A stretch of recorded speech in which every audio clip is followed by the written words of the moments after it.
justice, or at least the concept of it, was a prevalent theme among ancient Greek philosophers. Gathered at the home of Pilmarchos, son of Cephalos, in Prius during the festival, to honor goddess Bendix. For example, several such philosophers, including Thrasymachos Glaucon and Socrates himself, tackled this subject. Cephalos, who had reached an advanced age, attempted to use his life as an example of what justice was, while Glaucon tried to convince the others that all men could be considered unjust if they modeled what the opposite of justice was. Socrates employed a different tactic.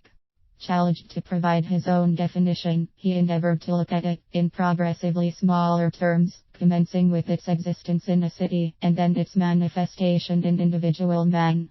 Prefacing his discussion, he first examined his idea of cities, claiming that they arose because people were not self-sufficient enough to provide for their own needs, and were thus forced to rely on others, such as farmers, weavers, builders, tool makers, merchants, importers, and exporters for this purpose. Each person played a small part in this whole, utilizing his strengths, talents, and abilities to fulfill the needs of others and enable the city to collectively persist and thrive.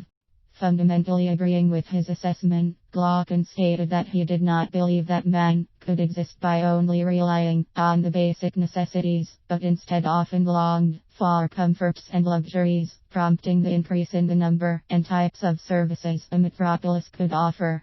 Concurring, Socrates added such aspects as entertainers, music, meal garnishes, and comforts to his model, but with them, saw the need for a city's growth. As its population expanded, he said, so too would the land it needed, and that land could only be obtained from neighboring metropolises. The requirement mandated conflict. In order to secure the increased area to satisfy its growing population, armies were first needed to fight for and then conquer the precious acreage.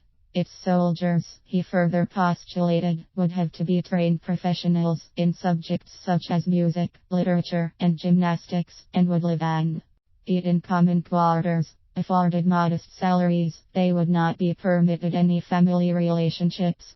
So defined, a city, according to Socrates, would encompass four qualities, three of which he would attempt to determine and define, and the fourth of which by deduction would have to be justice.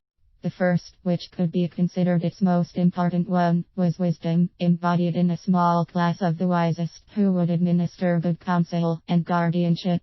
The second necessarily had to be strength, fortitude, and bravery so that it could be used to protect and preserve itself.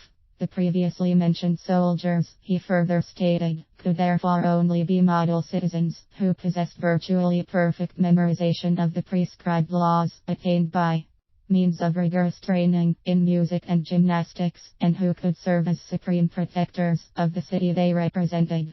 One of their most important traits was the ability to draw the line between what appeared to be courage and what actually was temperance. The third quality he considered a kind of good order and a mastery of certain pleasures and desires. He believed that the souls of men had two sides, the first good and therefore considered in control, and the other bad and therefore viewed as being controlled.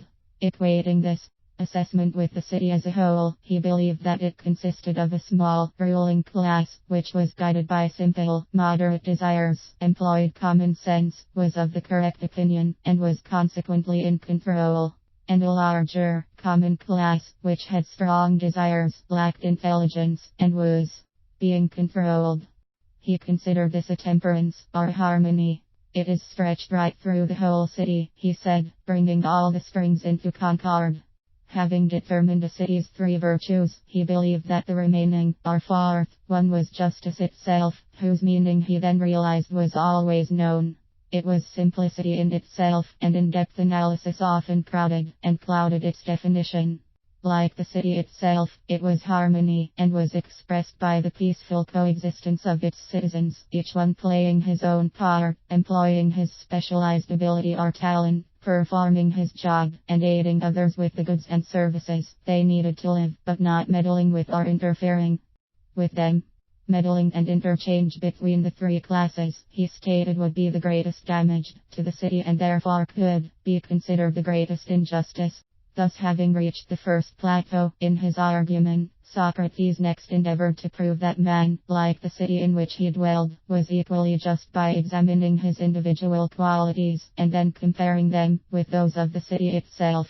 Although man and metropolis were considered proportionally mismatched entities located at either end of the size spectrum, Socrates felt that the qualities themselves, individually upheld and collectively practiced, were the shared commonalities, or the essence behind it all.